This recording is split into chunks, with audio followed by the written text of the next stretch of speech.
다 함께 사도신경으로 우리의 신앙을 고백드리겠습니다. 나는 전능하신 아버지 하나님 천지의 창조주를 믿습니다. 나는 그의 유일하신 아들 우리 주 예수 그리스도를 믿습니다. 그는 성령으로 잉태되어 동정녀 마리아에게서 나시고 본디오 빌라도에게 고난을 받아 십자가에 못 박혀 죽으시고 장사된 지 사흘 만에 죽은 자 가운데서 다시 살아나셨으며 하늘에 오르시어 전능하신 아버지 하나님 우편에 앉아 계시다가 거기로부터 살아있는 자와 죽은 자를 심판하러 오십니다. 나는 성령을 믿으며 거룩한 공교회와 성도의 교제와 죄를 용서받는 것과 몸의 부활과 영생을 믿습니다. 아멘.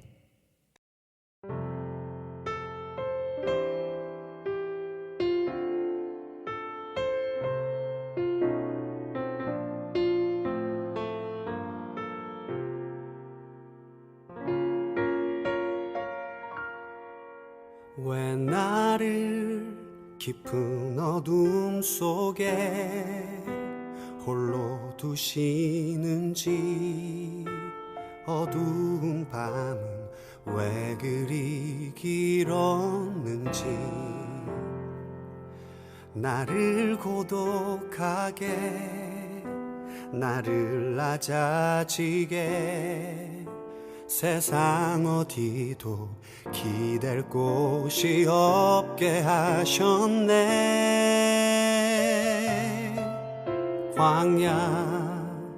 광야에 서 있네.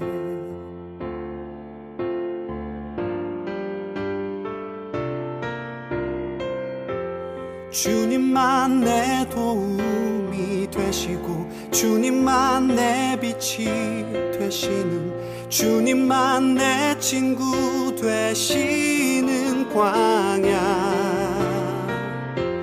주님 손 놓고는 단 하루도 살 수 없는 곳,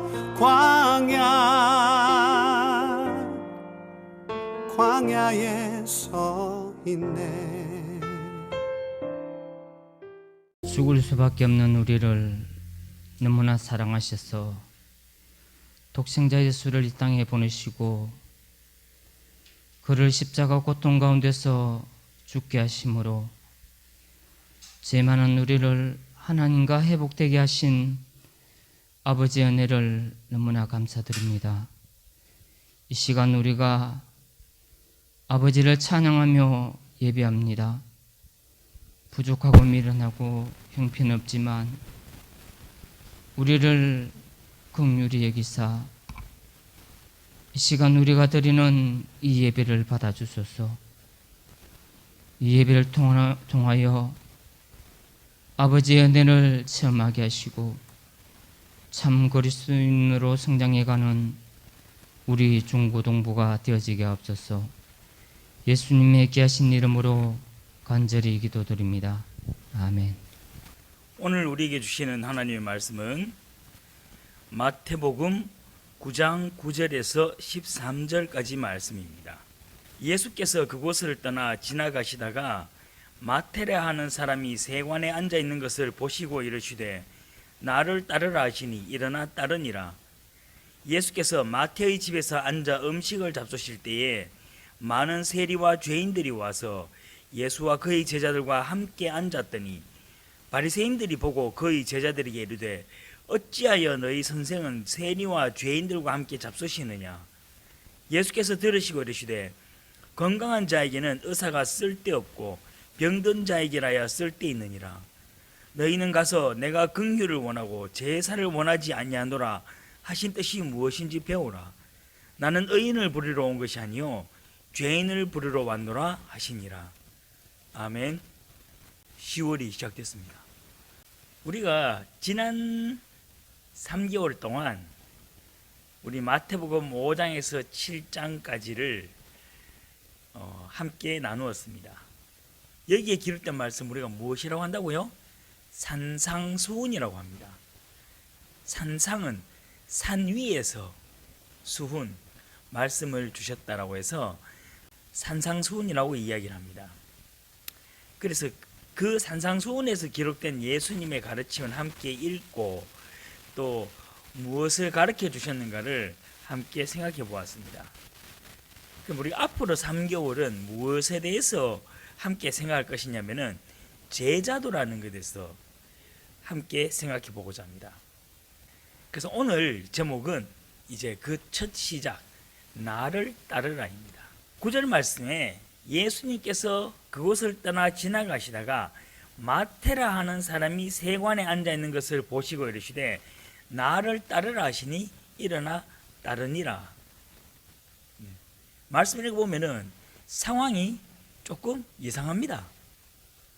길 가다가 누가 나를 따르라고 말씀을 했는데 그 말씀을 들은 사람이 그냥 일어나 따라간다는 겁니다. 요새는 애들도 모르는 사람이 나를 따르라고 하면 안 따르죠. 그런데 예수님 시대에는 딱 큰 어른이 나를 따르라는 그 한마디에 그냥 따라갔다라는 겁니다. 본문의 시작은 이렇습니다. 예수님께서 산에서 이제 말씀을 마치시고 내려와서는 이 동네 저 동네 곳곳을 돌아다니시면서 많은 사람의 병도 고치고 귀신도 내쫓고 거의 죽었다 싶은 사람도 살려내고 여러 가지 기적을 행하십니다. 그렇게 돌아다니시던 가운데 어느 마을을 지나면서 세관에 앉아있는 마태를 보시면서 나를 따르라라고 예수님께서 말씀을 하십니다. 예수님의 이 단순한 부르심에 대해서 마태는 놀랍게도 즉시 응답하면서 따릅니다. 제자도의 첫걸음은 이 예수님의 부르심과 응답입니다. 예수님께서 우리를 부를 때에 우리는 이 마태처럼 단순한 순종으로 응답을 해야 한다는 것입니다. 근데 이 나를 따르라는 예수님의 부르심에 베드로와 안드레는 배와 그물을 버려두고 즉시 따르는 경우도 있습니다. 본문 마태복음 4장 18절에서 22절 말씀입니다. 갈릴리 해변에 다니시다가 두 형제 곧 베드로라 하는 시몬과 그의 형제 안드레가 바다에 그물 던지신 것을 보시니 그들은 어부라 말씀하시되 나를 따라오라 내가 너희를 사람을 낚는 어부가 되게 하리라 하시니 그들이 곧 그물을 버려두고 예수를 따르니라. 거기서 더 가시다가 다른 두 형제 곧 세베대의 아들 야고보와 그의 형제 요한이 그의 아버지 세베대와 함께 배에서 그물 깁는 것을 보시고 부르시니 그들이 곧 배와 아버지를 버려두고 예수를 따르니라. 예수님이 따를 때에 배와 그물을 버려둔 베드로와 안드레는 이들에게 배와 그물은 어떤 의미겠어요? 생계를 유지하는 유일한 필수품입니다. 그들은 어부였기 때문에 이 배와 그물 없이는 그들은 가정의 생계를 꾸려나갈 수가 없었습니다. 그런데 그들은 그것을 즉시 버리고 예수님의 부르심에 응답을 해버립니다. 요한과 야고보는 조금 더 심합니다. 예수님께서 나를 따라오라 그러니까 일하는 아버지를 버려두고 예수님의 부르심에 응답합니다. 어떻게 보면은 굉장히 불효한 사람입니다. 그죠? 그런데 그 문제에 대해서는 우리가 다음 주일날 함께 좀 더 고민해 보기로 하고, 우리에게 가장 중요한 오늘의 핵심은요, 예수님의 제자가 된 사람들은 한결같이 예수님의 부르심에 대해서 이런 단순한 순종으로 응답했다라는 겁니다. 그렇지만 모든 사람이 이렇게 응답한 것은 아닙니다. 그래서 응답하지 않았던 사람들, 그들이 응답하지 않았던 여러 가지 이유들에 대해서, 그리고 거기에 대한 예수님 말씀에 대해서는 상당히 깊이 고민을 해볼 필요가 있습니다. 그래서 그 부분에 대해서만 우리가 다음 주에 한번 집중적으로 고민해 보기로 하고, 오늘 우리에게 요구된다는 것은 예수님의 부르심에 대해서 우리가 단순한 순종으로 응답을 해야 된다는 겁니다. 오늘 본문으로 다시 돌아갑니다. 나를 따르라는 예수님의 부르심에 마태는 즉각적으로 순종을 합니다. 그리고 마태는 이 단순한 순종으로 인하여서 예수님의 식사 공동체에 함께 할 수 있게 됩니다. 예수님의 식사 공동체에 함께 한다는 것은요, 굉장히 특별한 의미를 가집니다. 그런데 어쨌든 그 예수님의 뜬금없이 지나가다가 아무런 연고도 없는 사람이 나를 따르라고 부르는데 마태는 그 부르심에 응답을 하였고, 이 응답을 해서 마태는 예수님의 제자가 됩니다.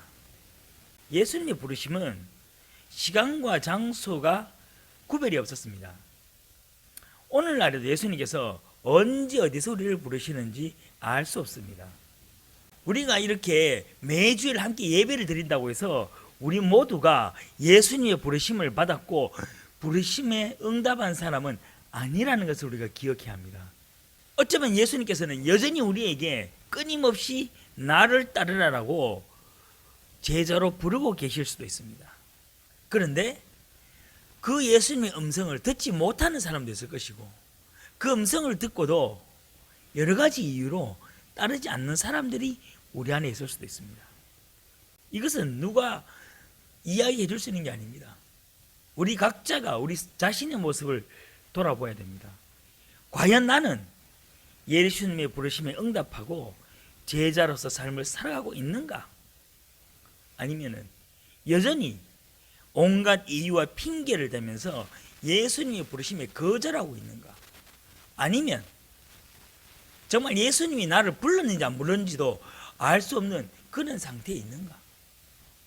우리가 여기에 대해서 스스로를 돌아보면서 고민해 보기를 바랍니다. 자, 이제 예수님의 부르심에 순종한 마태는 예수님과 함께 자신의 집으로 예수님을 모시고 갑니다. 그리고 그곳에서 예수님께 음식을 먹습니다. 예수께서 마태의 집에서 앉아 음식을 잡수실 때에 많은 세리와 죄인들이 와서 예수와 그의 제자들과 함께 앉았더니, 그런데 이 음식의 자리에 함께한 사람들이 세리들, 죄인들, 그리고 예수님의 제자들 외에는 없습니다. 예수님을 따라다녔던 그 많은 사람들은 이 식사의 자리에 함께 참여하지 않습니다. 그들은 어디에 있습니까? 마태의 집 주변에서 이 식사 장면을 구경하고 있습니다. 과연 근데 그들이 구경만 하고 있었을까요? 그들은 뒤에서 아마 여러 가지 이야기로 수근수근 이야기를 하였을 것입니다. 물론 본문에는 사람들이 구경하고 있다는 기록은 없습니다. 그런데 당시 예수님은 인싸 중에 인싸입니다. 왜? 예수님의 가르침이 뛰어나서 따라다니는 사람들도 있었을 수도 있을 겁니다. 그러나 그보다도 훨씬 더 많은 대부분의 사람들이 예수님의 기적을 구경하려고 따라다녔습니다. 예수님은 엄청나게 많은 기적을 일으켰습니다. 예수님을 찾아왔던 사람, 예수님이 만났던 사람은 그들이 어떤 병에 걸렸든지 다 나았습니다. 심지어는 그들이 귀신 들렸다고 이야기하는 사람들조차도 그 귀신까지도 다 쫓아냈습니다. 요즘 만약 누가 이런 사람이 있다고 하면은 여러분 안 쫓아가겠습니까? 얼마나 많은 사람들이 찾아가서 병 고쳐달라고 이야기하기도 하고, 또는 그가 정말로 잘 고치는지 안 고치는지, 주작은 아닌지 얼마나 열심히 구경하겠습니까? 그렇겠죠? 그런 것입니다. 예수님 시대에도 동일했습니다.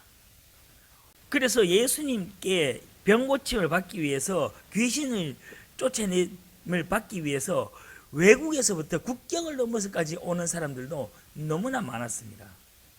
그런데 그렇게 예수님을 따라다니고 찾아왔던 사람들이 이 마태의 집까지는 따라왔습니다. 그러나 예수님과 마태의 식사 자리에 함께 참여한 사람들은 예수님과 마태, 그리고 예수님의 제자들, 그리고 세리들과 죄인들 뿐입니다.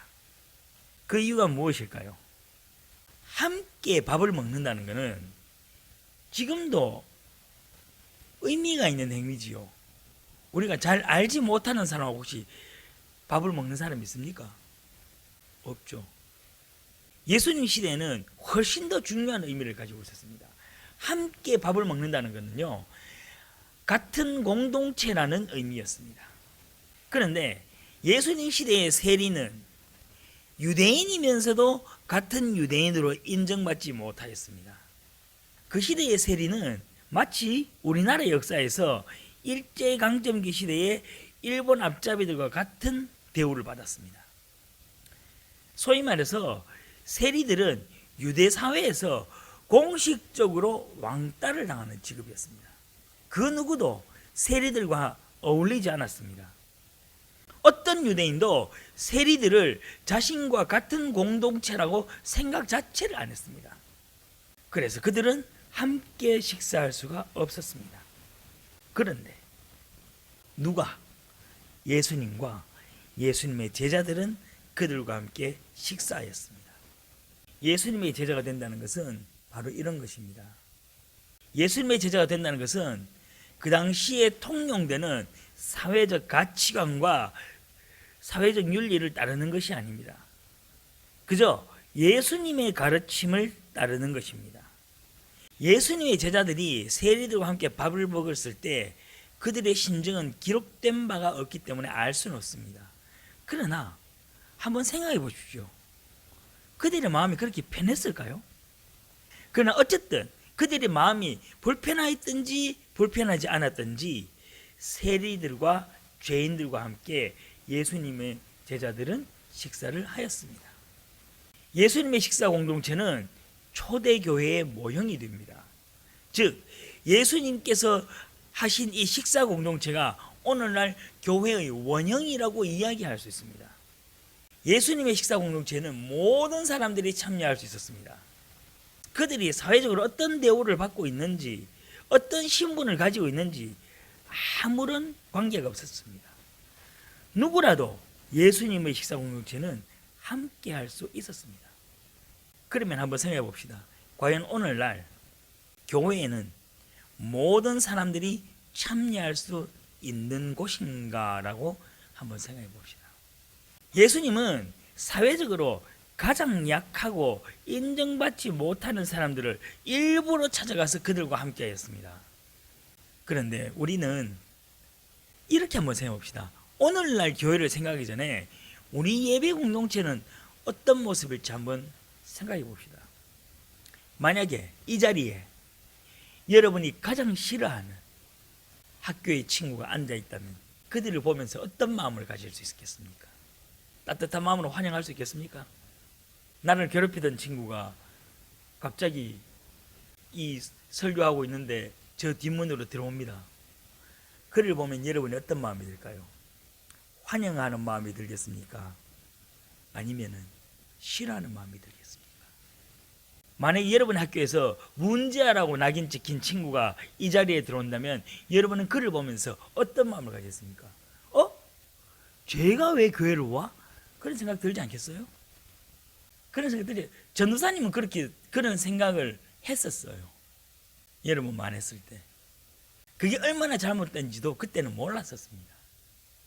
여러분, 학교에서 소외되고 학교 생활에 잘 적응하지 못하는 학생들과 여러분은 어떤 관계를 맺고 있습니까?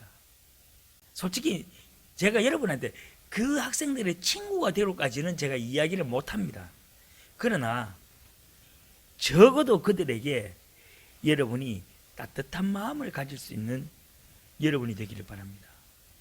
물론 이것조차도 쉬운 일이 아니겠지요.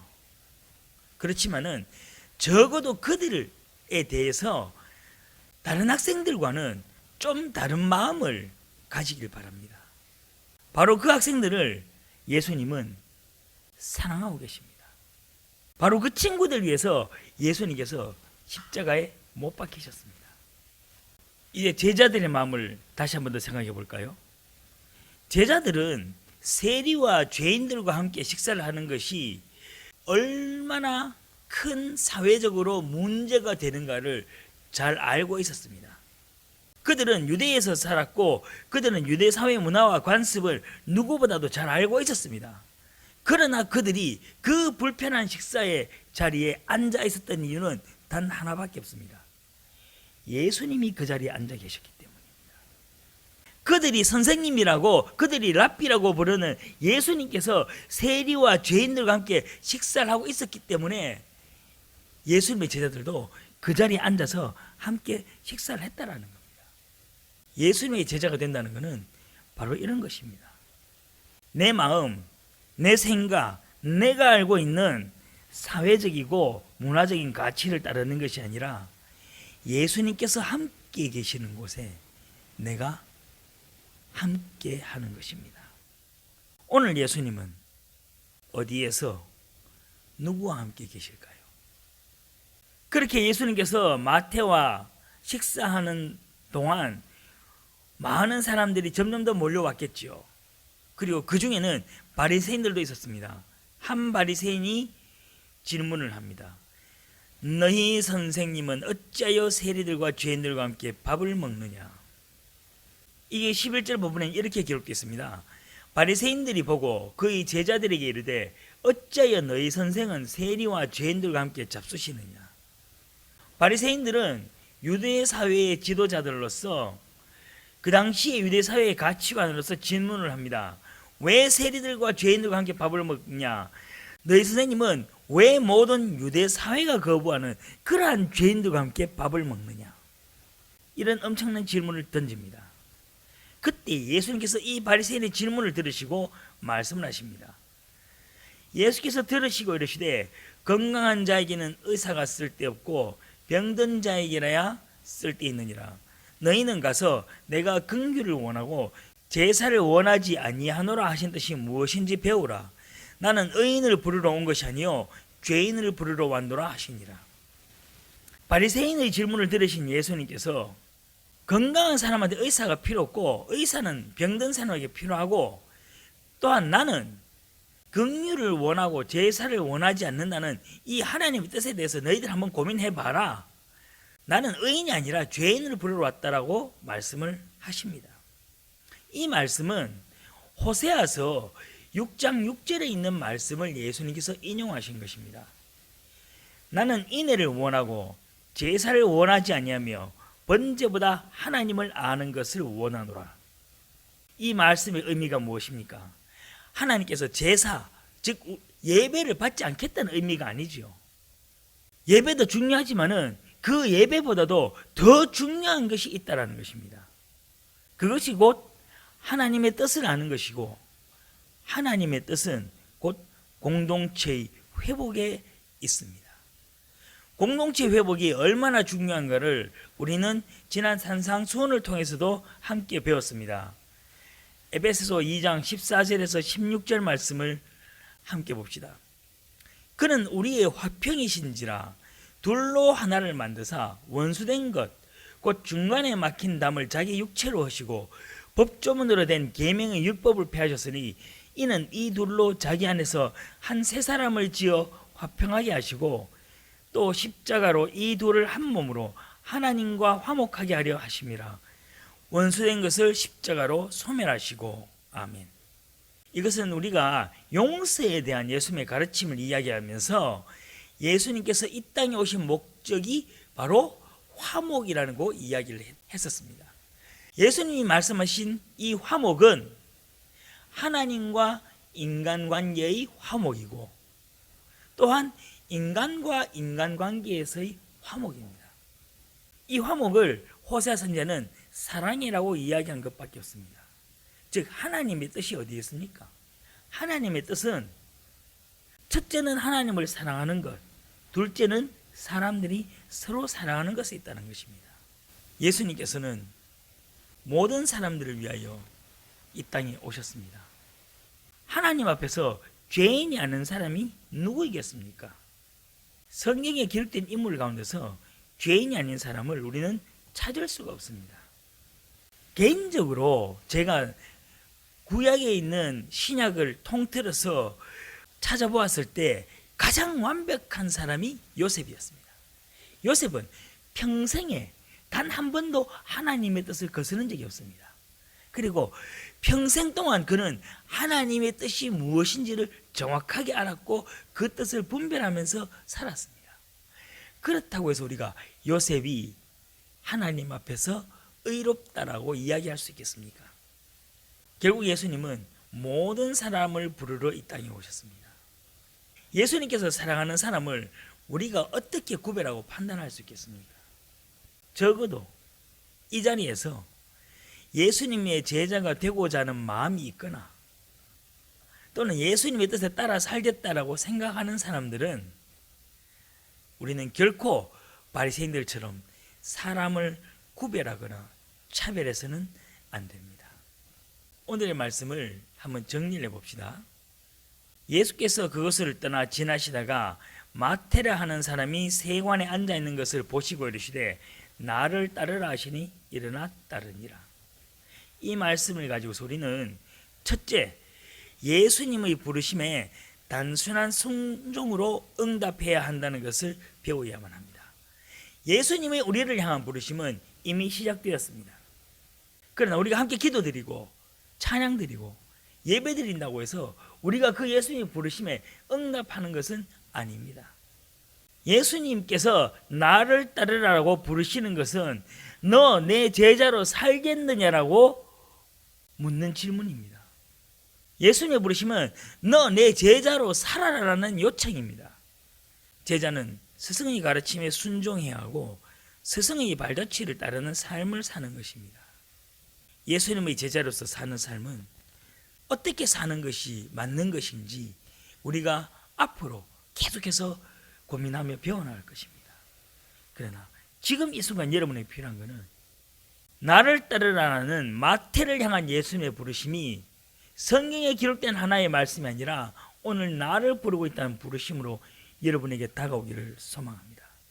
그리고 마태를 향해서 외쳤던 불렀던 이 나를 따르라는 말씀이 나의 말씀으로 받아진다면은 여러분 이제는 우리가 할 것은 마태와 같이 자리에서 일어나 예수님을 따라서 살아가는 단순한 순종뿐입니다. 예수께서 마태의 집에서 앉아 음식을 잡수실 때에 많은 세리와 죄인들이 와서 예수와 그의 제자들과 함께 앉았나니. 두 번째, 우리는 이제 예수님께서 계신 곳에 함께 있어야 합니다. 예수님의 제자들은 사회적 가치관 때문에 굉장히 불편하였지만은 세리와 죄인들과 함께 같은 자리에 앉아서 음식을 함께 나누었습니다. 여러분, 우리는 우리 교회를, 우리 예배 공동체를 세리와 죄인들이 찾아올 수 있는 곳으로 우리가 만들어 나가야 합니다. 저는 지금까지 한 번도 여러분에게 전도를 해오느라라고 이야기한 적이 없습니다. 혹시 그거 들은 적 있나요? 저하고 3년 동안 함께 했던 친구들, 내가 여러분 혹시 전도해오라고 얘기한 적 있습니까? 없죠. 없습니다. 처음으로 여러분에게 요청합니다. 여러분 주변에서 여러분이 가장 다가가기 싫어하는 친구가 있다면은 그 사람을, 그 친구를 여러분 마음속에 이제 전도 대상자로 작정하십시오. 그리고 내가 보기도 싫은 친구를 어떻게 다가갈 수 있겠어요? 행동으로는 못 다가가더라도 마음으로라도 이제 그들을 위해서, 그들을 전도하기 위해서 기도하는 것을 시작하기 바랍니다. 기도부터 시작합시다, 여러분. 정말 그런 친구가 있다면은 여러분 마음에 두고 그를 위해서 기도합시다. 너희는 가서 내가 긍휼을 원하고 제사를 원하지 아니하노라 하신 뜻이 무엇인지 배우라. 나는 의인을 부르러 온 것이 아니요 죄인을 부르러 왔노라 하시니라. 세 번째, 우리는 이제 예수님의 뜻을 알고 그 뜻에 따라서 살아야만 합니다. 우리는 이미 알고 있습니다. 예수님의 뜻은 하나님을 사랑하고 이웃을 사랑하는 것입니다. 여기서 이웃은 누구입니까? 우리는 우리의 이웃이 우리가 사랑을 시작하는 모든 사람이 우리의 이웃이라는 걸 이미 알고 있습니다. 여러분, 근데 정말 알지 못하는 사람들에게부터 시작하는 것도 중요하지만은 적어도 우리 예배 공동체 안에서부터 이 이웃에 대한 사랑을 실천하기를 바랍니다. 밥 모임에서 또는 찬양단 모임에서 서로가 기도 제목을 나누고 서로를 위하여 기도하고, 또한 주일 한 번이라도 우리가 만났을 때에 서로에게 칭찬 한마디, 따뜻한 말 한마디로 인사를 나누는 작은 사랑의 훈련부터 실천하길 바랍니다. 아까 전사님 왔을 때 하이 그러고 했는데 이런 단순한 인사 말고 얼굴을 보면서 야, 오늘 인겸이가 훨씬 더 잘생겨 보인다. 또는 친구를 보면서 야, 오늘 네 모습이 보니까 너무 예쁜 것 같다라든지 마음이 없는 말이라도 따뜻한 말 한마디, 칭찬 한마디를 만들어서라도 우리가 건네면서 그렇게 서로 간에 사랑의 나눔을 시작하는 그러한 우리 예배 공동체가 되기를 소망합니다. 다 함께 기도드리겠습니다. 하나님, 우리가 오늘부터 이제 예수님의 제자로서 어떻게 살아가야 하는가에 대해서 함께 말씀을 통해서 배워나가고자 합니다. 하나님, 그러나 오늘 먼저 우리는 예수님의 제자들이 제자가 되기 위해서 보였던 그 모습들을 우리가 말씀을 통해서 읽었습니다. 예수님께서 나를 따르라라는 이 단순한 부름에 대하여 예수님의 제자가 된 모든 제자들은 그 자리에서 일어나 예수님을 따랐습니다. 주님, 혹시 우리가 지금 주님의 부르심에 대해서 듣지 못하고 있습니까? 주님께서는 나를 따르라고 우리를 향하여 말씀하고 계시는데 우리가 그 말씀을 따르는 것보다 다른 많은 이유들로 인하여서 따르지 않고 있습니까? 주님, 우리가 주님의 음성을 듣고 즉시 일어나 주님을 따를 수 있는 그러한 우리 모든 예배 공동체 될 수 있게 인도하여 주시옵소서. 우리가 주님 말씀을 들었을 때에 다른 것들을 생각하지 아니하고 정말로 오늘 배운 말씀대로 주님의 부르심에 대하여 즉시 응답할 수 있는 우리 모든 예배 공동체 될 수 있게 도와주시옵소서. 정말로 우리가 이 단순한 순종으로 인하여 예수님의 제자가 되고 정말 세상 밖에서 예수님의 제자답게 살아가며 그 삶으로서 정말 기독교가 어떤 종교인지 교회가 어떤 곳인지를 사람들에게 삶으로 보여줄 수 있는 우리 모든 예배 공동체 될 수 있게 그 발걸음을 인도하여 주시옵소서. 이 모든 말씀 우리 주 예수 그리스도 이름으로 기도드립니다. 아멘. 다 함께 주기도문 드리겠습니다. 하늘에 계신 우리 아버지, 아버지의 이름을 거룩하게 하시며 아버지의 나라가 오게 하시며 아버지의 뜻이 하늘에서와 같이 땅에서 이루어지게 하소서. 오늘 우리에게 일용할 양식을 주시고 우리가 우리에게 잘못한 사람을 용서하여 준 것 같이 우리 죄를 용서하여 주시고 우리를 시험에 빠지지 않게 하시고 악에서 구하소서. 나라와 권능과 영광이 영원히 아버지의 것입니다. 아멘.